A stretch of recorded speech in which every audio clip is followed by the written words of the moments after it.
Since 2003, this is The Sports Source with your host, John Pennington. The Sports Source is presented by Junk Be Gone, Pipe Wrench, and the Garza Law Firm. The Sports Source starts now. Good Sunday morning and welcome into the Junk Be Gone studios for today's edition of The Sports Source. We have a packed show today. It's kind of a catch-all day. We're going to talk about everything from Tennessee football. What about the Vols is going to scare their opponents this fall? That's how we'll start. We'll also get into, I didn't want to do it. I promise you, I didn't want to do another NIL house settlement segment. I know. But the state legislature has kind of forced my hand. They've changed things, and we'll talk about that. We'll also talk about the wild reaction around the SEC to what the state legislature has done. Let's just say it involves evicting Tennessee from the SEC. We'll talk about all kinds of things, including baseball, softball, you name it. We got it. So stick around here on the Sports Source today. This first segment of our show brought to you by the Garza Law Firm. When you need legal representation, make sure you get the best. And in East Tennessee, that means Marcos Garza and the Garza Law Firm. A long history here in the community, a sterling reputation, and glowing reviews for the entire team. That is the Garza Law Firm. GarzaLaw.com is where you can learn more about Marcos and his crew right here in Knoxville in East Tennessee. All right, let's welcome in the panel today. We have right over here Jimmy Heins. Jimmy, thanks for being here. Thank you. Will West right there. Ryan Callahan right there. Tyler Ivins right there. So thanks to all of you for being here. I want to kick things off by talking about Tennessee's football team, and I was watching a discussion of one of my favorite pro teams this week. And they were saying it was kind of the expectations are rising, everything's feeling good about this team, and everybody's, I think they could win 2 more games. Oh, I think 2 more than what you're saying. And a national media guy was on there, and he said, what are all the opponents scared of? He said, I get your optimism, but what about this team is going to keep the other coaching staff up at night? And I thought, that is a good question. Let's apply that back to Tennessee, because I've been seeing all kinds of people are mad that I'm saying I think it's going to be a bit of a rebuilding year. I get a lot of feedback. Well, you don't know what you're talking about. They're going to be fantastic this year, et cetera. So I just want to see. Maybe there are things here that opponents are going to be staying up late, burning the midnight oil to worry about. Maybe there aren't, but I thought this would be an interesting way to look at it. So I will start with Tyler, way over here on the left side. Tyler, what is it about Tennessee this fall that's going to worry their opponents? There are some concerns about something standing out from an offensive standpoint, but from a defensive standpoint, and we just recently had an opportunity to catch up with Josh Heupel during our station luncheon over the last couple of days. He believes that their defense can take the next step forward and be even better than they were last year. I think defensively is where you're going to start looking at where you lose sleep at night. Can a lot of these players make up what was left behind from James Pierce and Amari Thomas? I'm looking at Tyree West. I'm looking at the linebacking core. Arian Carter. I personally believe that Jeremiah Thielander is criminally underrated. I think that there's a chance that he could have himself a monster season. And we'll just see how quickly a lot of the secondary pieces like Ricky Gibson, how well he adds up from his NIL demands and some of the injuries kind of making up the difference. Okay, that's a big picture of the whole defense. Is there a specific? Is it pass rush? Is it run defense? Defensive line. I think the defensive line, if you continues to be the main concern. If you're a defensive lineman this year, I think there's a good chance that you could see 1, maybe even 2 guys that stand out this year. A whole lot of talk last year was mainly about James Pierce. I think you could see Tyree West as well as perhaps maybe a Joshua Josephs be a 2-headed monster that could be a real problem in the SEC this year. All right, let's start with D-line, then everybody else can throw in linebackers or secondary or pass rush or whatever you want to get to.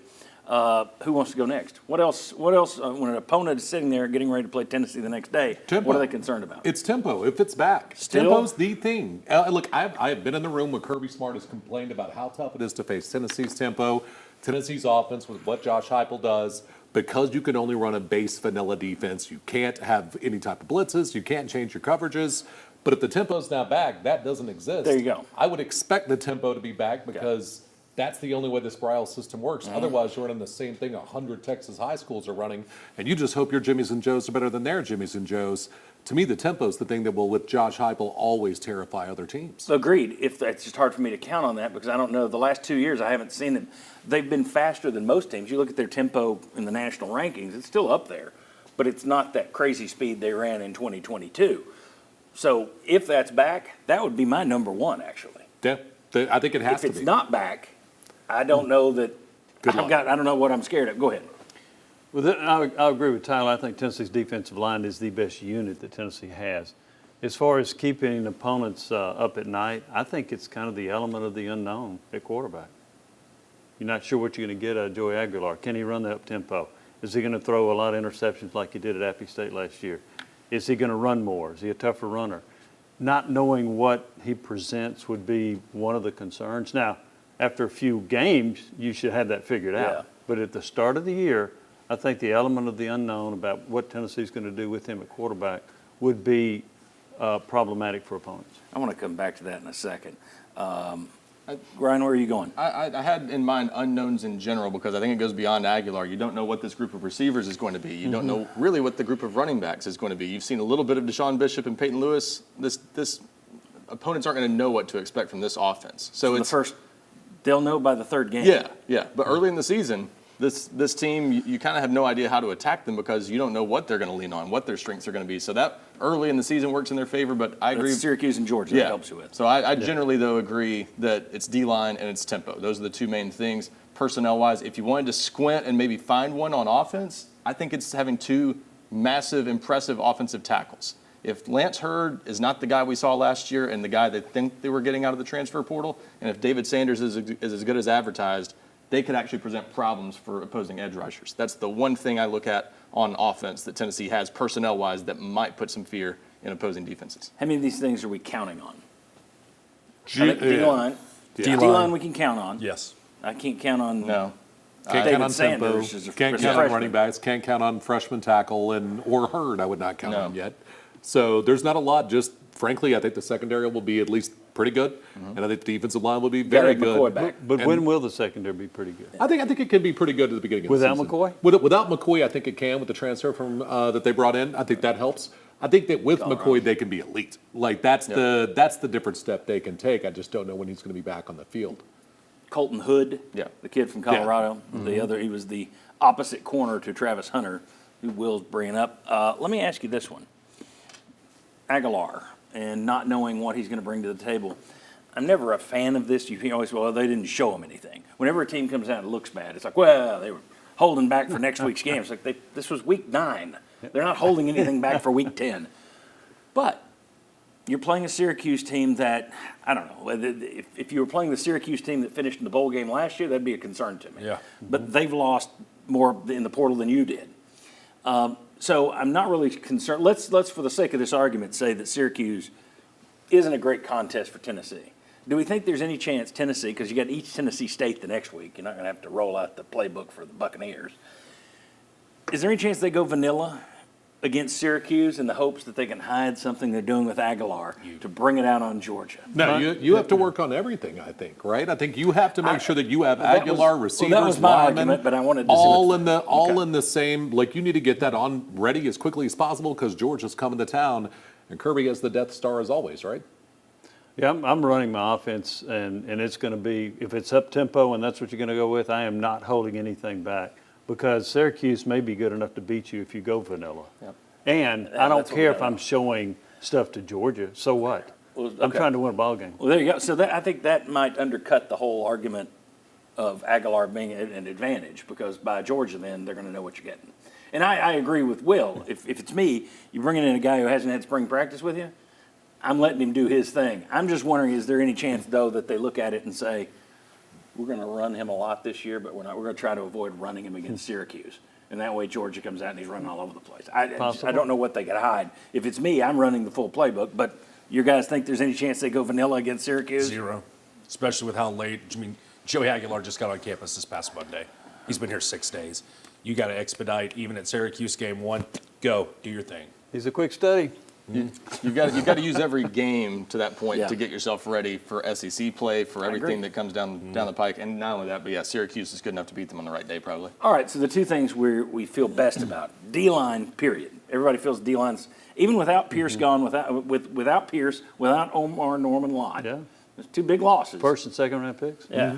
Without those 2, we're still feeling the D-line is the strength of the team and good enough for the other team to worry about. I don't disagree with that. No. Then we say tempo if they're running full tempo again. If they're able to run full tempo, and I don't know if they'll be able to do it early in the season because you got a new quarterback, and I know he ran tempo at Appy State, but it wasn't this system. You've also got a new center, and I've not heard great things about center all spring long. So the tempo thing for me is still a concern, but that if you're up to speed, hyperspace, hypo speed, then I think that's your number one concern for the other team. I know we're talking offense and defense, but one other thing I thought of. They're scared of your punter? Boo Carter on punt returns. There you go. I think they're legitimately going to kick away from him a lot of times based on what he did last year. So that's one thing. I think that will actually strike some fear in opposing teams. Boo Carter, the return man. All right, very good. Interesting conversation. Excellent. I'm glad I happened to watch another segment and I could steal it from another market. All right, when we come back here on the Sports Source, did the Vols do enough in the transfer portal? Another new ranking from ESPN came out. We'll show you where they ranked Nico Iamaleava in terms of top 100 transfers and how many top 100 transfers came into Tennessee and the SEC. We'll show you that comparison next. Come on back on the Sports Source. Welcome back to the Sports Source. This segment brought to you by AG Hines Company. Imagine being in business for a century through a depression, 2 world wars, economic ups and downs. Seems almost impossible that any business, especially a local business, a family-owned business, could survive for a century. Well, make it a century plus 5. 105 years, that's how long AG Heins Company has been in business right here in East Tennessee. The best building materials you could want for your project, the tools you need, and the advice and expertise that can help you figure out exactly what you're doing and what you need to do it. AG Heins Company, get down there, see Gordon Hines and the whole family, and the whole crew down there is like a family. These are great people. I don't use that term lightly. Great is what they are. Friendliest people in the world. AG Heins Company. All right, this week ESPN put out a ranking of the top 100 players to move in this year's transfer portal. That would be December and spring, so both portals combined. You see there that Nico Iamaleava was their poster boy. Number 5 on the list of the top 100 guys to move from one place to another. He was the 5th best according to ESPN when he landed at UCLA. He's the only former Vol to make the list, so you didn't have a huge amount of top 100 guys that left here, just Nico at number 5. But the Vols didn't land a single player ranked in ESPN's top 100, meaning Iamaleava was number 5. Joey Aguilar at best was 101. You had Gio Lopez, the quarterback from South Alabama who went to North Carolina. He was the number 100 prospect on this list. So Joey Aguilar behind Gio Lopez, who went to North Carolina. You see there the number of players out of the top 100 who landed at different SEC schools. 12 SEC schools represented. Those who were not didn't get a top 100 player. Arkansas, Vanderbilt, Florida, Tennessee. My question, Jimmy Himes, has Tennessee done enough in the transfer portal? And I'll give you, before we just say no, there are options. You could be, we discussed this on the digital network this week with Ryan. You could look at it and say, this is the roster building plan for Josh Heupel. So for his plan, yes, they did what they needed to do. You could look at it that way. You could look at it and say they got plenty of players, or you could look at it and say, no, they haven't done enough. I give you those 3 options because that's what we're going to do in the poll a little later. Now, I ask you, have they done enough? No. Simple enough. Need to do more. I thought they needed to hit the wide receiver position more. I know they're bringing in the guy from Alabama, but I think they needed to have somebody that was proven at this level. Yeah, he was a freshman last year who didn't get on the field due to injury. And there were LSU got 2 proven receivers. Yeah. And so to help with their quarterback, who's pretty darn good in his own right, I thought they needed to shore it up a little bit more there. I know they got 2 defensive backs. We'll see how good they are. But I thought Tennessee needed to bring in more good players from the portal than they did. So I think they fell short in that regard. Okay. I'll say no. I mean, you just don't have enough depth. When's the last time you saw a team that didn't have an injury on the offensive line? Dane Davis isn't walking through that door anymore if you deal with another injury at tackle. So I think the Larry Johnson departure was much bigger than people are letting on because I don't know who your backup. No, at tackle, Ivans is going to, Tyler's the one that's going to be you ready? In a tackle if they end up I still have eligibility left, yes. So, look, at the end of the day, Tennessee, I do think they had to pay guys that did not expect to have to pay more money to, and then amount some money they didn't expect to have to pay. You're paying 3 quarterbacks right now. Not a lot of schools are doing that. But no, you don't have enough depth because you're going to deal with injuries at tackle. You're going to deal with injuries on the wide receiving core, and you just flat don't have enough warm bodies that can play at this level in those positions. All right, so we got 2 no's. Hold on, Ryan. I'll let you come in last. You're the 3. recruiting guy. You say no, they haven't done enough. 3 no's. I think that this is the story of the offseason for the University of Tennessee because Nico kind of goes into he left in the transfer portal. Now who did you add in addition? Stop and answer this question quickly. Do you feel confident about a single position on the offensive side of the football right now? Kitzelman at tight end, he's hurt, concerns at tight end. Already have giant question marks, maybe even with Lance Hurd and David Sanders at tackles. Centers, you've already questioned. Wide receivers, you only have 6 scholarship athletes in Kelsey Pope's room. Beside Deshaun Bishop, who in that has me in the role of number 1 lead back is in question. The guys you have behind him. Oh, yeah, you also have a quarterback that's a giant question mark. You didn't improve on any of those offensive sides of the ball or any of those key positions. Jeez. Tennessee, to me, needed to do a whole lot more than what maybe the other guys are leading on to. Now, how that will result wins and losses, we'll see. That's a massive concern. Pencil you in for 5 and 7, or 6 and 7? No. I still think it's an 8 and 14. Why? Because Josh Heupel and that coaching staff's that good. Here's a cup of arsenic for you. Yes, seriously. Ryan, all right, so we got 3 no's. Where are you? Okay, the answer is no because they didn't bring in anybody at wide receiver that's really going to help them. Amari Jefferson didn't play last year even before the injury at Alabama, so he's not a guy that you can really count on for anything this year. You needed something there at receiver to help you, but I've talked about before, that's a complicated situation, but I still think the right person you would have taken there. There was all this talk about Carnell Tate getting into the transfer portal and all that. There was interest in bringing in a big-time guy if you could have gotten one. So they didn't get that. Tennessee dangled cash, and he stayed at Ohio State. Well, is that fair to say? So there are things that you're always doing to try to, just like at quarterback. Yes, that's fair to say. This spring, that you're trying to get guys to come and address your need at quarterback. It didn't work there. So you didn't get everything you wanted, and that's another one. They didn't get what they wanted at quarterback. They had to take what was left, which was UCLA's. I'm amazed at how many people are now taking that as just, well, that's an upgrade.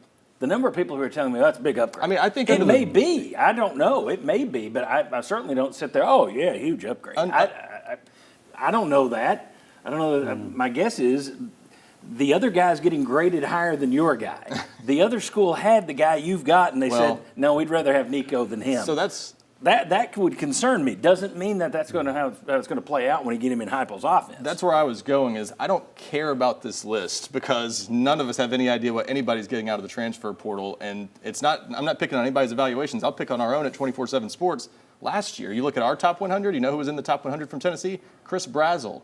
Holden Stays. He was Tennessee's number 2 tight end. You know who wasn't in the top 100? Miles Kitzelman, who was a steal. Yeah. Jermod McCoy, who was one of the best players out of the transfer portal anywhere. Jackson Moy, who's going to start for Tennessee this year. So it's all about what you're finding. Too many people get these rankings. You're focused on what they were rated out of high school or what they look like they did at their previous school or what you think they still might have potential to do.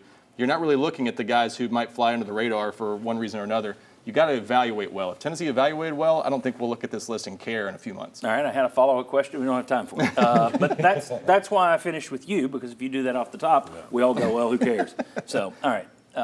No, but. Very good. When we come back, Tennessee is first again. Always. If there is some earth-shattering, paradigm-shifting sports change coming in the world, it starts in the state of Tennessee. This time it started with the state legislature. We'll tell you what they did. We'll tell you how it impacts the House settlement, and we'll tell you how people around the SEC are reacting. Come on back on the Sports Source. Welcome back. Welcome back to the Sports Source. I got the interesting countdown, 10, 5, 2, 1. Excellent. This segment brought to you by RiverCoveCampground.com. Uncle Jim's River Cove Campground, that is. If you want the nicest campground and RV park, folks, get thee to Uncle Jim's River Cove Campground on the Little Pigeon River in Sevier County. Here's what they got. Dog park, picnic tables, fire pits, charcoal grills, golf carts, coin laundry, bathhouse, stocked camp store, playground, and it's all just minutes away from Gatlinburg and Pigeon Forge. Well, if a man likes to camp, that's where he ought to be camping. RiverCoveCampground.com, or if a woman likes to camp. Anybody who likes to camp, that's the place to camp. RiverCoveCampground.com to learn more. All right. Hate to do it, folks, but this legalese stuff just keeps creeping into sports, shapes every aspect of college sports, so we've got to talk about it. UT's always at the center of it. Recently, the state legislature put forth a bill that Governor Lee has already signed, and here's what one sports attorney had to say about it. Tennessee now has the most athlete-friendly NIL law. it appears to prohibit all of the House settlements limits on NIL compensation, salary cap, collective restrictions, etc., unless they're part of a federal law, valid court order, or determined to be exempt from antitrust law. Now, the House settlement's the big thing that everybody's been looking forward to and praying comes quickly because it would bring revenue sharing, and that's the great savior for college sports, the House settlement. Well, the state of Tennessee went out and nuked it before it started, or at least that's the view. Take a look here at this website. Bro Bible says Tennessee legislature quietly nukes NCAA House settlement with new law circumventing restrictions. I don't know what's so funny. It's a great website. All right. Yeah. I saw that popped up, and I'm like, I got to get Bro Bible in here. All right. I'm there every day. All right. So, Ryan, I'll let you start. You cover recruiting. Does this go kablooey to the entire House settlement? Not the entire thing, because there are parts of this that it doesn't touch as much. You know, the 105-man roster essentially that you're trying to put into effect. There are other aspects of it that still aren't directly touched by this bill, but there are some things that everyone I've talked with has assumed are going to be challenged in court immediately, and this is going at the main things, which are kind of dumb, honestly.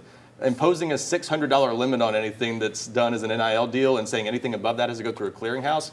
Who's determining the clearinghouse? Why are we even doing a clearinghouse? The first person to get kicked back by the clearinghouse is just going to sue. So it's a poor attempt, is what it is, to regulate this. And everybody, I think not everybody, a lot of people outside this state certainly have been hoping that this would regulate things, especially the states that are home to schools that are kind of getting their teeth kicked in or not as good at NIL. They're looking at this, please, House settlement, save us.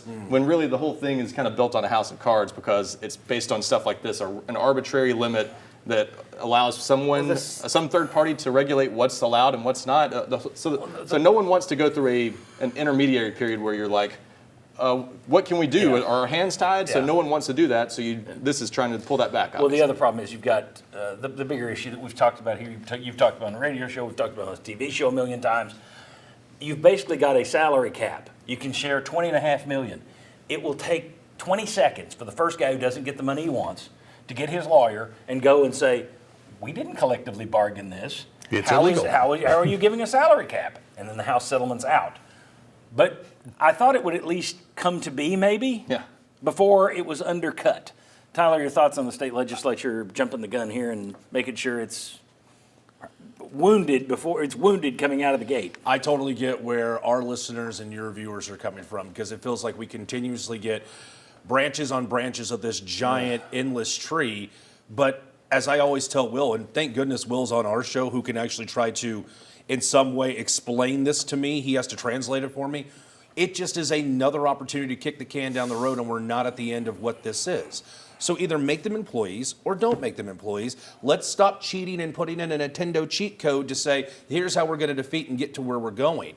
Get to the finish line, and let's stop talking about this. But I understand, because it at least helps provide radio guys with content May, June, and July. But this is where we are. I just don't think the people at home enjoy the content. It's my take. I've yet to talk to anybody who said, hey, I enjoyed you talking about the third-string linebackers, but, man, could you tell us more of the business side of it? I don't like doing it. I've not talked to anybody who seems to like that kind of stuff, and yet you can't not talk about it. It's driving everything. Will, your thought on you didn't believe this thing was going to hit and last anyway. The thoughts on the state legislature coming out beforehand and surprising everybody with this announcement that, hey, this is done. And everybody in the country's like, what, huh? Well, we knew that 11 states were looking at doing something like this, but of course Tennessee is the one that does it first. Always. And beats everyone to the punch. Always. It always works that way. Look, it's an illegal salary cap. To me, this is on the universities. You know you can't do this. You can't just break the law with the salary cap and then the clearinghouse. They've known that it was illegal. They keep trying to do it. I don't understand why they keep going down this road of things that we know aren't going to work. And to me, it rug pulls the fan. Like, the fan deserves better than, no, this is what we're going to do now. No, we're not, because someone sued, or a state legislature at 11:30 at night passed a bill saying, nope, you're not going to do that.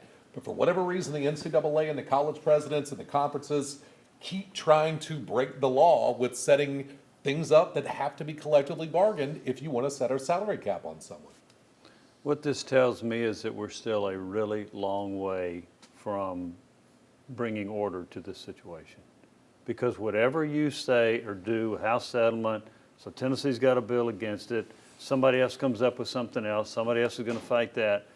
I don't think we're close. I think we're into this quagmire for several more years. But don't we all know the law? Like at this point, we all know what the law is. Just stop trying to break the law. I don't know. That's pretty strong, in my opinion. To say I don't think they're going to drag him to jail. We got a judge overseeing a settlement. You're violating labor laws. I think the gist is, well, if everybody agreed to it, they wouldn't until somebody sued it.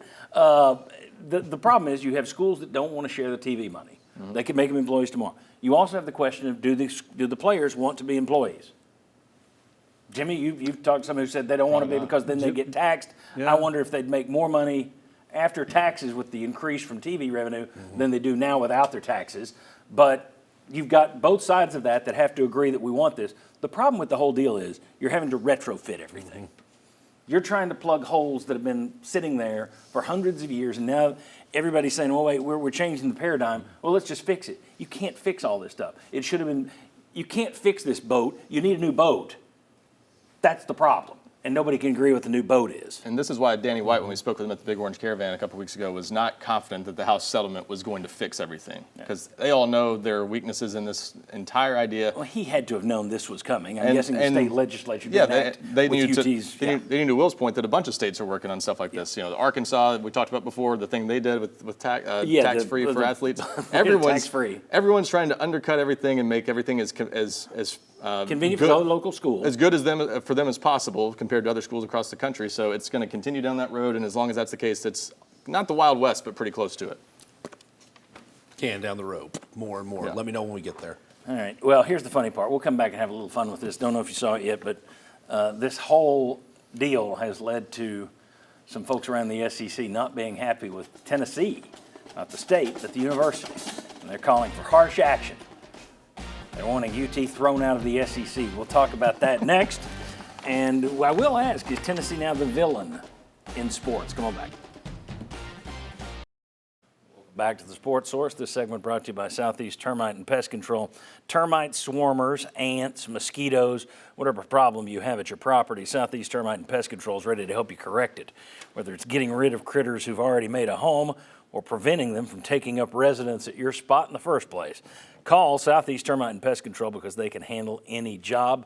I know that for a fact. They've been taking care of my home lo these many years. SoutheastTermite.com. All right, we got a poll question today. I teased it a little bit earlier. We'll see if you agree or disagree with us.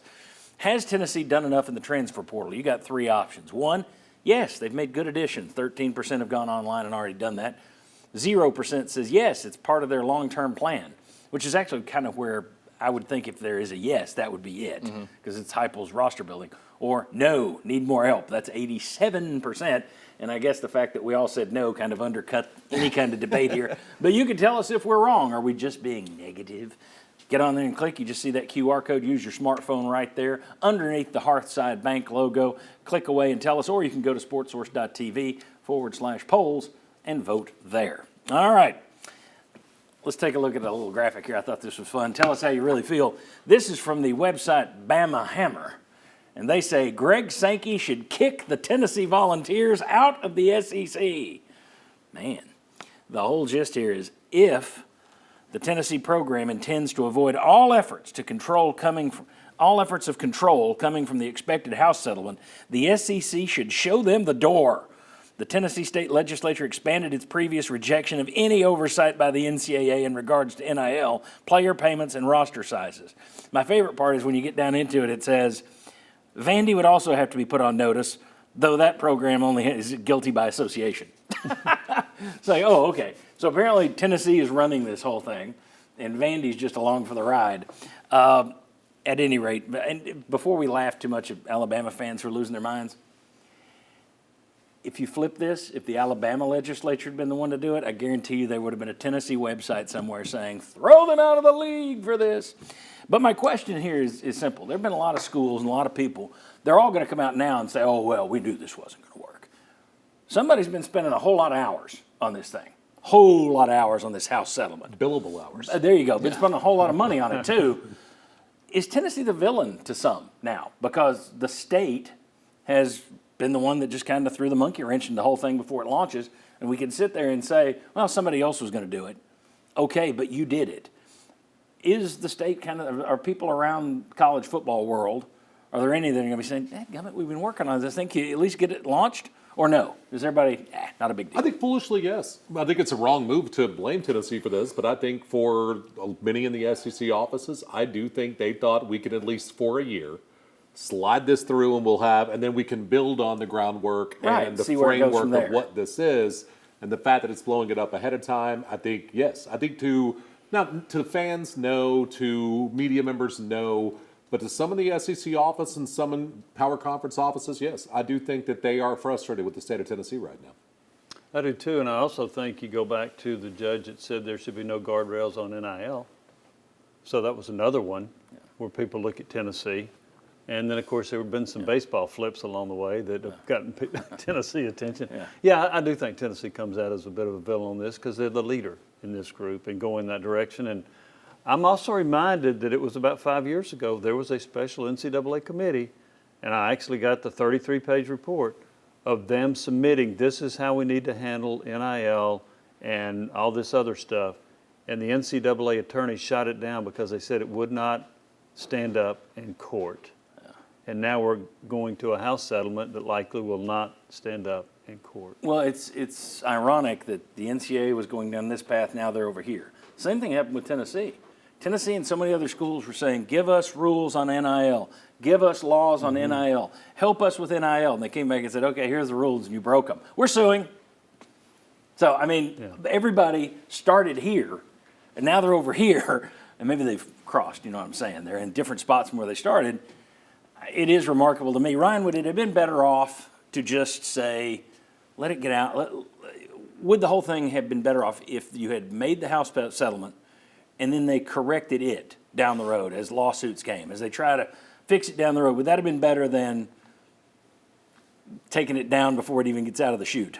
Or no? Maybe. It's doomed anyway. Maybe. It was probably, I mean, to Will's point, there were other states working on the same thing, so you still may have it go into effect and it just not apply everywhere, and that's just going to make people more eager. That's just useless. It's going to make people more eager to, hey, let's find an actual fix for this, which is make them employees. I keep hoping against hope that some college athletic directors and head coaches are going to start to take the lead on this and say, we need to make them employees, and I know it's going to hurt us financially, but we shouldn't care because it's making all of our lives miserable to have it this way. So I don't, there is no solution. I mean, what do you do? It's all going to be, you're poking holes in all of it until you make them employees. So it's going to be uneven across the board. Every state's laws matter because that's how it has to be brought into effect. And so there are going to be 12 different states with 12 different laws on all this stuff. I want to take a second to poke a ton of holes in this column, though, because this Alabama thing is ridiculous. Of course. First of all, Alabama fans, you have to realize how they look at NIL. It took down Nick Saban. It's taken them down to 9 wins last year. They think NIL is the root of everything wrong with college football, and they think Tennessee is one of the poster childs of children of this era. So they think it's awful and needs to go away, and back to the old system where we were good. That's how they look at it. So, of course they want this. Well, the same website had a line in there that said, now maybe Nick Saban can fix all this with the Presidential Commission. But and literally it was like, oh, now Nick Saban, our hero, he can fix the whole thing. It's just laughable. Go read it. It's Bama Hammer. Yeah. Again, though, I laugh at it. I brought it up here. I'm just saying, flip it. This fan base would be the one acting like they've done something horrific. The difference, though, is Tennessee fans have no reason to hate NIL at its core. Alabama fans do. I got that. I just think that fans, though, they hate it because it's Tennessee. If this were Kentucky, I don't know that Bama Hammer would be losing their mind over it as much as it is that it's Tennessee. Yeah. Who's beaten you 2 of the last 3 years. I was going to say, or if they beat Tennessee all three years, they would have not had a problem with this. I think that had something to do with the upset feelings down in the Yellowhammer On State. a side note, I love when this rivalry is good because stuff like this happens. The subpoena thing with Fulmer 20 years ago. Speaking into a speaker box. Yeah, I'm so glad this rivalry is relevant again. When we come back, ESPN lists their top 10 college football coaches. Guess who isn't on there? But is there a reason Tennessee fans that should appreciate Josh Heupel, a reason that hadn't been talked about here? We'll tell you what that idea is, and we'll see if these guys agree with it. Come on back on the Sports Source.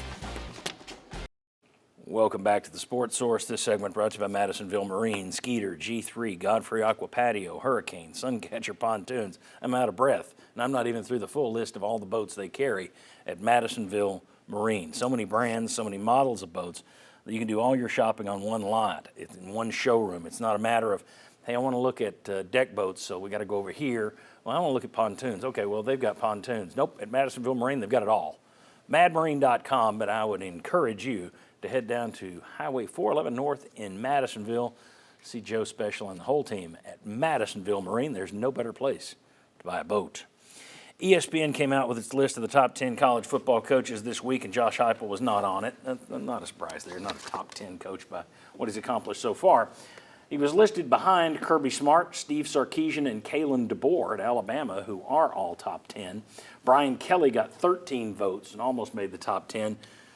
Heupel was tied with Lane Kiffin with 3 votes on the ESPN top 10 list. Speaking of Josh Heupel, here's a clip from a chat I had with David Ubben of The Athletic. It'll go up this week on the SportSource Digital Network, but I want to let these guys react to it. I think also you have a coach who seems like he's good here. Like, he's not going back to Oklahoma. He's not in the every single coaching carousel his rumor agent's every not single floating his year. name constantly. Like, has Josh Heupel's name come up for like any job or interviewed for any job since he's been here? And like, I think people, like, it's a little bit like if you're not sick, you don't think about not being sick, and like you don't know the value of it, of having a coach that like is where his feet are until you have that guy. And I think actually people underrate that here, of like having a coach in Josh Heupel that like, hey, he's already taking you to some heights, and he's not looking to take to those heights and like parlay himself into the Georgia job or parlay himself into the Notre Dame job or whatever. He's like, how can we get Tennessee better? There's real value in that I actually think is sort of underrated around here. I think it's ironic that it's underrated. I don't disagree that it's underrated around here. I think it's ironic because this is a school who had a coach leave you for another job. You had the Lane Kiffin thing. You went through it. So the idea that, well, we're Tennessee, no one would leave us. Well, that's happened here. And you look around, it's happened at Notre Dame where Brian Kelly left. It happened at Oklahoma where Lincoln Riley left. My question, though, I think there are probably a lot of people out there going, go to another job, who wants him? I think there are a lot of fans out there who still don't appreciate what he's brought. I see him, I hear from him. Maybe I overreact to the numbers I get that say those kinds of things, but I'm surprised anybody's talking like that. Personally, 30 games, you win 30 games in 3 years, considering what you inherited, you can stay here a long time, in my opinion, but some people are like, nah, it's a second-tier program. Championships are bust. My question is, do you buy David Ubben's argument that is worth appreciating, the fact that he doesn't have his agent floating his name all over the place? He's not constantly coming back clamoring for raises. Now, you've taken care of him on that front. He's making $9.5 million, I think. But is there something to that argument made by David, or no? I think that any time someone can, because people make lateral moves in coaching in this day and age, so I think it's a very good thing. But the biggest thing I think it speaks to is that Josh Heupel's a cultural fit at Tennessee. So I think that has as much to do with Randy Boyd and Donda Plowman and Danny White as it does Josh Heupel. At the end of the day, they've made sure to keep him happy. Culturally, he's a fit here with the fan base and things like that, because that was a problem with Lane Kiffin. But I think that is what it speaks to the most, because Lincoln Riley, he left for USC because there were some problems at Oklahoma or some things he didn't like to deal with. I think Brian Kelly culturally maybe misread what was going on at Notre Dame and went to a place that gives him a third of the NIL that Notre Dame now gives their coach. He's a real cultural fit in Louisiana. Yeah, it's going super well there. Yeah, it's not going well for him there. But I do think Josh Heupel's very much a cultural fit at Tennessee. Brian Kelly said that if Ed Orgeron and Les Miles can win a national championship at LSU, I can, because I'm better than they are. Yeah. Now, as far as the situation with Heupel values loyalty. There it is. He also values disloyalty, which is why he would not go back to Oklahoma. And his agent, unlike some agents, not floating his name around all over the place. Now, there have been some Tennessee coaches where you wished other people wanted him to get him out of here. But I do think there is some value with that. It also brings a stability with that. It should help you in recruiting. It should. And I think he's done a very good job. John, I agree. The mess that he inherited is what I think goes underappreciated. I mean, it was awful. The players that left, the NCAA cloud hanging over your head and all that was going on. For years. Yeah, and in year 2, you win 11 games, and you at one point were ranked number 1. And make a playoff in year 4. Yeah. Yeah. And So your down year since you rebuilt it. You built it in 1 year, basically. Yeah. Your down year was a trip to the Citrus Bowl, Yeah. which you hadn't been to in 20 years. That's a darn good bowl. Yeah. Do you think he's being underappreciated on the loyalty front, on the fact that he's not looking elsewhere, that he is a good fit? Or do you think, no, Vol fans appreciate him, it's where it should be? Everything Jimmy said, perfectly said. There's nothing I can add to that. I think loyalty is Well, then a I'll huge... take the money back. Yeah, but you can't. Loyalty, I think, is something that is very much underappreciated across all sports when it comes to the pro level as well as the college level. And I think the spot about this that I think that needs to stand out is, in fact, Josh Heupel, even though it's only a few scholarships that are missing, Josh Heupel is still handicapped at what he can fully do in 4 years, and every year he's exceeded those expectations. We always live in the here and now in the 10-foot view, but when you look at the 100-foot view since Josh Heupel got to Knoxville, man, this is something that I think a lot of Tennessee fans, they look at just wins and losses. When you look at some of the other things that are in the living room, some of the accents, some of the side tables, it's a beautiful put-together situation. He hadn't been to a championship game. So I know. Speaking of championship games, I tell you what, if the SEC does what's being talked about, he and 7 other coaches could make a championship game in the same year. I'll explain that next. Come on back on the Sports Source. Welcome back to the Sports Source. This segment brought to you by Express Frame. It's graduation season, and no one could better protect and help you display those magic memories than Express Frame. From simple to extravagant diploma displays to shadow boxes for your robes, tassel, mortarboards, family photos, all of it. Visit my friends at Express Frame off North Peters Road. And if you ever see the set we've got there at the Sports Source Digital Network, there's a whole lot of stuff on the walls. And 99.9% of that was framed for me by Express Frame. They do great work. Express Frame right off there off North Peters Road. All right. Take a look at the poll here. Let's see where we stand, if we can. It hasn't really moved much. I didn't expect. Well, you've got some in the middle. All right, so that's changed a little. The yes good additions has dropped, and it's moved more toward yes long-term plan. That was at 0 last time. No, they haven't done enough. They need more help is at 72. So that dropped from 83 to 72 in spite of the negative Nellies on this desk. Okay, very good. Keep playing along there. Keep clicking for us. Championship weekend changes in the SEC. Let me show you something here. There's been discussion that the SEC has 4 options for what could happen with the SEC championship game. All right, option 1, and this is all predicated on the college football playoff going to 14 or 16 teams and the SEC getting 4 automatic bids as well as the Big Ten. If that were to happen, here's what's being discussed. The title game goes on as it always has, 1 versus 2. And 1, 2, the loser, they're both guaranteed of getting in the playoff along with 3 and 4. There's also a 2-game option, which is 1 and 2 just get a pass. They get in, all right? Because the championship game doesn't mean much anymore. Nobody cares about the championship, so they just get in. We don't even play it.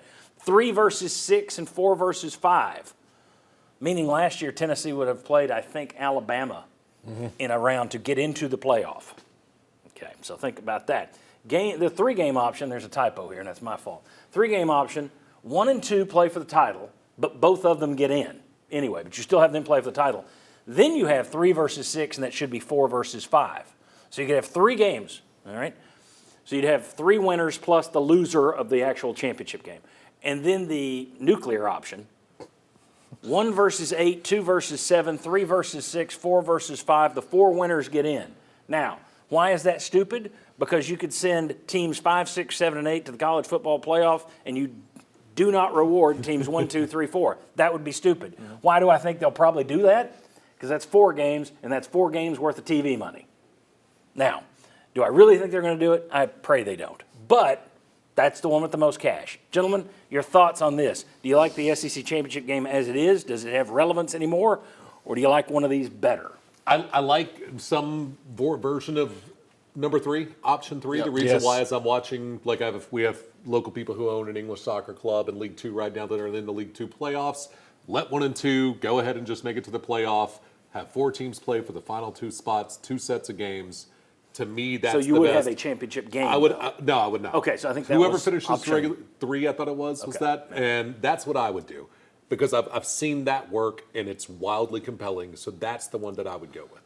I like the 3-game option because you're still having a championship game. I don't want to see that go away. You were option 2. Yeah. Which Okay. is just, I like the idea of still having a championship game, but I love the idea that the other 2 games are play-in games for the playoff. I mean, that how would that not be compelling? And the SEC, the best conference in the country, putting on that show, like you said, Tennessee, Alabama to get in the playoff.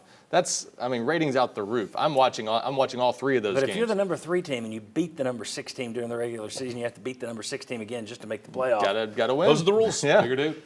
So basically, I don't want to hear anybody say, well, what about the regular season? Because clearly you guys don't care about the regular season. No, 1 and 2 got there by the regular season. 2 mean. But it doesn't matter for the playoff. I'm going to so it assume matters for that 2 Be teams. 1 or 2. Like, don't lose. Right, and the regular season does matter because if you do have them in a head-to-head, you probably have home field advantage for that game. I have to imagine if this is played at your house at Neyland Stadium. Unless they start taking money for 4 different places. Yeah, one in Nashville, one in Atlanta, one in It's the college Charlotte. football playoff inception. It's a brutal. dream inside of a dream inside of a playoff. That's exactly what we're running into. Houston, New Orleans, Nashville, Atlanta, 4 domes done. No, if you're fighting for home field advantage to be able to have this game be played in December where you get Bama again, and then it's a chance to make the college football playoff, I'm with Ryan. I like option number 3. But once we started putting money in front of tradition, who cares about the SEC championship game anymore? So 3 games, 2 games. Yeah. I understand not playing the championship game anymore, not playing 1 game. I do. I would probably I would agree with Will. Let 3 and 6 play and 4 and 5 play, I guess. I just hate the fact that you're completely nuking the regular season. And you can say you're not, but you are. If you're saying you finished 3rd in the conference, you beat this other team, but they're going to the playoffs and you're not because of 1 extra game, I've regular watched season that. doesn't matter. I've watched that model work. That is why I say that's the model that I would go with. Okay. Well, there are plenty of model things that we could copy from English soccer. Yeah, there are. Just draw them out of ping pong balls out of a fishbowl. I was still tradition guy until last year's SEC championship game when I watched Carson Beck fall to the deck before halftime. Ruined his year. Went, No, ruined their season. That's not what this game's supposed to be. Now, Gunnar Stockton, Georgia still won, but I guarantee you Georgia didn't want to be in that situation. Well, in terms of negating the regular season, for the most part, we would all agree a conference championship means less now, correct? Yeah. Without question. Absolutely. You've already done that, so I guess what difference does it make how far you take it? Okay, those are some of the things that might be discussed this week at the SEC meetings. We'll get to that a little bit later. When we come back, Tennessee could leave Nike for Adidas. Is that as big a deal as it would have been 10 years ago? When Tennessee went to Nike, it was, oh gosh, Nike finally. Now it's like, we're going somewhere else. Possibly. Doesn't matter now. Come on back. Welcome back to the Sports Source. This segment brought to you by Safety Systems. Summer is the time for getting out of town, going on vacation. Boy, it helps if you can feel at ease about your home while you're away from it. And with Safety Systems and a security system and a monitoring system, you can feel that way. Turn the lights on and off, lock doors, unlock them, watch over your home, your yard, from the palm of your hand in your tablet or your smartphone. Safety Systems. If you talk security systems in East Tennessee, that's the name that should pop to mind. And VFL J.J. Surlis, his team, that's the second group that should come to mind. Safety Systems, because they're all part of one group. SafetySystems.com is where you can go to learn more. Okay, Tennessee's apparel deal with Nike is about to be up, so Tennessee will check out all options, with Adidas expected to be the main challenger here. Whatever the biggest bid, Nike will eventually get the opportunity to match or beat it, so they're going to have a right of first refusal kind of a thing. But some folks are up in arms because they're looking at this saying Nike helps with recruiting. Nike designs better uniforms. Tennessee now designs their own uniforms, so that's out. Does it matter to recruits in this day and age when you can pay them that you're a Nike school or an Adidas school? Would you rather have the Nike money and use that to buy? Would you rather the Adidas money, if they pay you more, to buy players as opposed to, well, we got Nike shoes? Do you think it matters as much as it did, say, 10 years ago when Tennessee went to Nike? I don't. What matters is how much money you get. That's what matters. And who's to say that if Tennessee goes back to Adidas, that a player might not have an NIL deal with Nike? What stops that? Paige Becker's at UConn. Paige Becker's at UConn had her own Nike shoe come out, but she had to wear Nike at one side compared to what the UConn women's basketball sponsored on the other. It's happened before, and it's going to continue to happen. And you may recruit a player who's already got a shoe deal. That's right. Coming out of high school now. Yeah. So I do not think it makes much difference other than how much money you get. And I also would try not to sign a long-term deal like you did TV with the SEC, right? Yeah. Mm-hmm. So renegotiate that in 7 years. 20 or 30 years ago, the shoe companies drove so much of college sports, Yes. especially the basketball recruiting. Mm-hmm. Right? Kansas and the Hammer. Yeah. Thoughts on this being a big deal now? I don't know about you guys because you guys have recruited so much longer, but I've heard so many stories from so many VFLs and former Vols that would say, I would be at a high school and I'd be playing and I would turn and look and all I would see is Philip Fulmer in that big orange 3-stripe jacket, and I'd see all the other coaches filter out because when Phil showed up with that orange on and those 3 stripes, they knew Adidas money was here and that was a big deal. I don't think that matters anymore. I don't think anybody cares what the logo looks like anymore. And frankly, if you're a Tennessee fan, and look, I know we could talk about quality of golf polos, or I don't know what gear you guys wear. I personally believe that I think Nike makes a superior product in some categories. But if you're a Tennessee fan and it's all about revenue, I don't care if they're in potato sacks with a Puma logo on the side. If they bid the most money and it helps you when it comes to putting the best roster in turn to win championships, as you mentioned a couple segments ago, do it. Bring back the old sports ball. Umbro, no fear. I don't care what they're geared at. And I get it. Some people like because they have to look sharp and look great. Most money, highest bidder. Let the bidding begin. Wasn't Sports Bell before Adidas? Yeah. It was the local sports bell, I believe. Yeah, Go ahead. I don't think it matters. Like you said, in a different And you era. cover recruiting. Yeah, in football, this has never been a huge deal. In basketball, that was the main thing. And it was a huge advantage 10, 12 years ago to be a Nike school affiliated with Nike AAU programs and things like that. Now it's just not a factor. So I think you're going for the most money, and now that money is going to help you pay revenue sharing. It's going to help you pay straight up NIL deals if it comes to that point where you can make them employees. So everyone's worried about getting as much money as possible. It makes sense to let this be a completely open bidding war. Yeah, and the other thing, the football side of it, everybody was like, oh, those Nike uniforms are what get the recruits on campus. It's the Nike uniforms. Again, you're designing your own uniforms. You're just handing it over to Nike or Adidas to produce the thing. I was going to say, as long as I'm not agreeing to anything involving forcing Adidas 3 stripes on my uniforms, I wouldn't care. If you're doing that, I don't. Well, really and they want to didn't do lean it last time, so I would Yeah. imagine Tennessee wouldn't go down that. Although they did talk them into that one year where they had the gigantic stripe down the side of the pants that just looked silly. But no, yeah, that's but- right. Just but- stay away from the uniforms. Yeah. So right now, like the Nike deal's giving them like roughly $1 million a year. I think it's not a very lucrative deal. Your new deal, Tennessee's a top 10 sales school. I mean, you can make a lot more money. And the Nike deal wasn't as lucrative as people expected when they signed it in the first place. Everyone was looking at Michigan, I believe, and North Carolina had huge deals, and Tennessee's was not as big. And, I think the promise was, well, we're going to put more of your stuff out there merchandise-wise nationally. So that's the trade-off. I know they've done that with some pro franchises. I don't know that you ever got the bounce from it. Maybe you did. You're up there every year in terms of sales, so maybe you did. I'll give credit. Will's offset right now, but when we chatted about this during our show this week, he has it on very good authority that Nike has not made Tennessee a priority like they have other schools. And I think that still means something now these days. I think being able to, you see what they've done with Florida and some of those other big schools out there. If you want to go and be able to do some special jerseys or do maybe color outside the lines a little bit, and Nike's got strict laws or maybe won't be as lenient on assisting you with those, who isn't to say Adidas comes in, treat you like your priority number one while giving you the largest paycheck? I'll give you an example. Tennessee's not a Jordan brand school. That's something that other schools have that advantage. Tennessee doesn't have that. If I'm a Nike school and I'm being treated that way, that's a different story. But Tennessee's not gotten that. But is that really an advantage? We just talked about it. Not really. Yeah, but it's a status symbol. Yeah, you're not the highest status symbol. Yeah. Correct. All right. When we come back, let's talk about the softball team. They're battling to go to a super regional right now. And then we'll talk about the baseball team. They're battling to stay alive. We'll talk about what they're facing in the SEC tournament later this week. Come on back on the Sports Source. Welcome back to the Sports Source. This segment brought to you by Games and Things. On this set, we've got 4 nice tall bar stools. The stools we use are sturdy, they're comfortable, they're in great shape. They're 20 years old, and yet they're sturdy, comfortable, and in great shape. That's because I bought them 20 years ago at Games and Things. Been doing business with them for a long, long time. You can too. Kitchen and bar stools plus pub tables and bars to go with them. They got it all at Games and Things. Then you get into pool tables, dart boards, everything to entertain yourself, arcade games, on and on and on. But if you're looking for furniture and comfortable bar stools, now is the time to get to Games and Things or visit them, ourgameroom.com.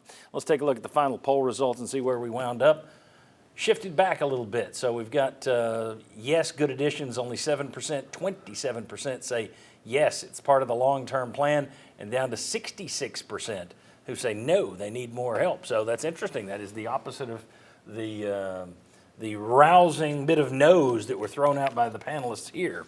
Okay, thank you for playing. We appreciate it. It always helps me to figure out what the fan base is thinking when you're on there clicking that thing. So thank you. Lady Vols beat Ohio State 4-2 yesterday. They're currently playing. It's scoreless right now. They are playing Ohio State again. Ohio State will have to beat Tennessee twice. They have to win this first game. If they win that, have to beat them again. Obviously, UT just needs to win one game. If they do so, they will be hosting the winner of Nebraska and Southeast Louisiana because LSU was upset in the Baton Rouge Regional. How are we feeling about the Lady Vols softball team? Really good right now, I'd say. OKC. Yeah, set up very well. If they don't make it to OKC at this point, it will be a disappointment. And that's, I mean, after their early exit in the SEC tournament, we weren't thinking that way. So. No. Last year, they were in the Super Regional against Alabama. They had that rainstorm. Gottschall gives up the granny against Bama.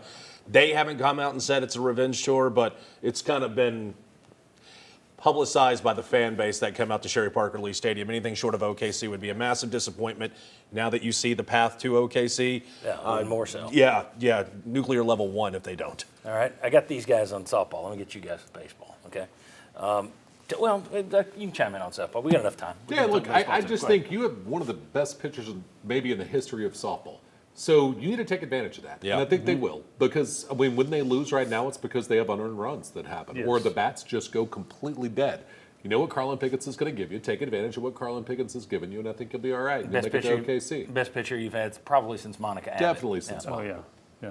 Well, and she didn't give up a home run to Ohio State, and they did a home run in every game since April of 26. So she's terrific. She is very close to being as good as Abbott as a pitcher. Carlin Pickens, 5 losses this year, no earned runs. Yeah, It's the help behind her. Yeah. All right, let's talk baseball now. Tennessee baseball, they continue to struggle.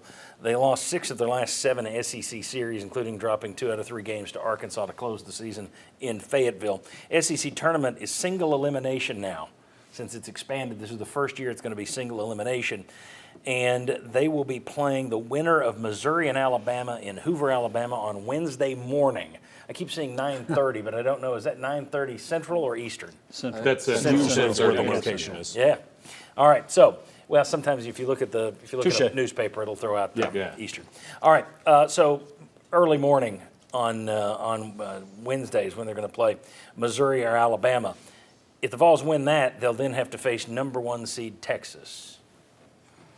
Thoughts on this baseball team? And just a quick note that last year, remember, Florida stumbled and struggled and got into the thing and wound up in Omaha. So you never know. But thoughts? I'm not real high on Tennessee advancing far in baseball, and there's several reasons. One, I don't think they have the pitching depth that you need.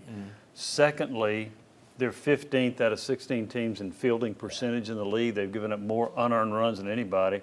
And the third thing is, if they issue a walk, in some cases it's a double or a triple because they've given up more stolen bases than anybody in the SEC. Those combination of things don't make me feel comfortable about Tennessee making a run. They're young, rebuilding year, and I think all those things that you guys just said, they don't have the depth of pitching that it's going to take, and it takes depth of pitching in the postseason in college baseball. So I think maybe you win one of the SEC tournament, and if you get lucky against Texas, cool, but I think you'll have to get lucky to beat Texas in the SEC tournament. It's just a team not doing the little things well, and that's, it's partly just a young team, totally rebuilding year compared to what you had last year. I don't think they're likely to put together a run. They're maybe still talented enough offensively to do it, but it's not a complete team good enough that you look at them and say they're going to be in Omaha. Compared to a boxing match, Tennessee baseball last year when they won the national championship, you'd punch them and you were waiting for that big haymaker to come where they would return serve. This year you can kind of just body blow Tennessee and that haymaker's not coming. They don't have those big bombs in the middle of the lineup like you had last year with Christian Moore and a lot of the seniors that graduated. Quick note, on topic, off topic, however you want to look at it. Texas, number 1 in baseball, number 1 in a lot of sports. For anybody that was thinking, well, we'll see how they do when they get to the SEC, well, they own it. Yeah, money talks. They've come in, they knocked you off the pedestal at Tennessee in terms of winning that all sports trophy That's right. year in year. Texas just waltzed right in and has been hitting the ground running, which I hate, but they, What is capitalism, right? At the end of the day, they have more money than everybody else. We were talking about this off the air. They did 80% more revenue in football than Mississippi State did. So you can apply that to the rest of the sports. You're spending twice in NIL what Tennessee is right now in a season. Endowment-wise, they're behind Yale and Harvard. Yeah. I mean, they've got more money than any university in the country, basically. They just went and poached Texas A&M's baseball coach who lost to Tennessee in the championship. So They got Schlossnageled. Yeah. Or actually, A&M got Schlossnagle. A&M got Schlossnagle, Texas yeah. Schlossnagle A&M. Yeah. Okay. When we come back, it's time for the SEC meetings. Those are always coming up this time of year. What will be the biggest stories coming out of Destin? We'll discuss that. Come on back on the Sports Source. Welcome back in. This segment of the show brought to you by me and the Sports Source. Sports Source Saturday kickoff. You can catch us here 11 a.m. on Saturdays all year long. And, of course, in the fall, that's going to turn back into the football pregame show we did last year, which means with the Tennessee-Syracuse game being at noon on WATE for the season opener, we will be your live pregame show on August 30th. So the Saturday kickoff coming back as a football show. Right now, it's kind of an interview show and a lot of discussion and talk. And then, of course, you can also watch the Sports Source Digital Network every day for free on YouTube. And we thank you for helping us build that thing up and look forward to what that's going to do in the fall as well. Check those out for me, please. All right. The SEC meetings are coming up in Destin. Let's quickly, only got about 3 minutes here. Let's quickly talk about what are going to be the stories that people are talking about. You got the 9-game SEC schedule everybody's going to be debating. You've got a potential SEC Big Ten scheduling agreement out there. You're going to have, now this, the SEC can't do it on its own, but the SEC and Big Ten are going to decide at some point what the playoff format is going to be. So I'm sure that will get some discussion between those closed doors. Jimmy, what do you think is going to be the headline of all those things? Well, another one will be the SEC as far as the championship game. What are they going to do on the championship weekend? How many games do you end up playing in that particular deal? There's going to be talk about the House settlement. There's going to be talk about the Tennessee bill. Those are among the hot topics that I see coming out of Destin. And you're going down there to cover it, and you're going to be, people can find it at Full Disclosure Productions on YouTube, correct? Correct. Yeah, and they've reduced it from 4 days to 3, by the way, which is going to make it tougher on me. They don't care, but I've got 3 days to get interviews, not 4. So Tuesday, Wednesday, Thursday are the meetings. Look, I think that it's going to be about the House settlement, NIL. All of these schools had set this up as if this is the new salary cap we're going to do, and now you have to scrap everything. And so I think that's going to be the biggest thing that people talk about. I really do. Well, the interesting thing is we've already talked about the fact you've got schools that have started spending as if revenue sharing is coming. Yeah. Yep. Okay.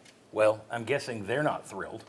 And front-loading contracts if you'll take Yes. contracts to be paid out all in Right. June so that it doesn't count against the House settlement money. So how happy are they with the Tennessee legislature right now? But anyway, thoughts, guys, on what's the big story? In a world where it's all about how much more money can you make, I think that we're going to get this year. Jimmy, you were joining us on our show when we were doing afternoons, where you said, "Oh, this is happening." The 9-game conference schedule. Then Greg Sankey came back with his ego hurt a little bit, and it didn't occur. Hopefully you'll join us this time where actually Sankey gets his way, because they're talking about an additional $5 million for that 9th conference game. I have a feeling Jimmy's going to be coming back with some positive news for people who want to see more SEC action. And I'm one of them. Yeah, a lot of House settlement talk, a lot of 9-game schedule talk. That they've kicked that can down the road long enough. It's about time to come to some sort of conclusion on what you're doing with the scheduling long term. And when we met with Josh Heupel last week, Josh Heupel said he doesn't really care what rule changes come out of the SEC spring meetings unless flopping is addressed, because then he would really like to hear more about whether or not this is going to be something that finally gets crossed off the list. I have a feeling they're not going to address flopping. That's interesting. He's just trying to figure out how to handle extra points. I was going to say, what happens with the extra points? All right, very good. That's Thank what you. will keep coaches up at night. Full circle. It's funny how there wasn't as much flopping in Tennessee games last year. It was really the Ole Miss game made everybody think it was going to be terrible. It took them longer to score, Yeah. so they got the rest of the evening. Will, Jimmy, Tyler, Ryan, thanks to all of you. Thanks to the crew here at WATE. They do a good job for me every week, or for us every week, and I appreciate them. Thanks to our sponsors who bring the show every week, and thanks to you for making this, the Saturday Kickoff, and the Digital Network all work. See you next Sunday right here.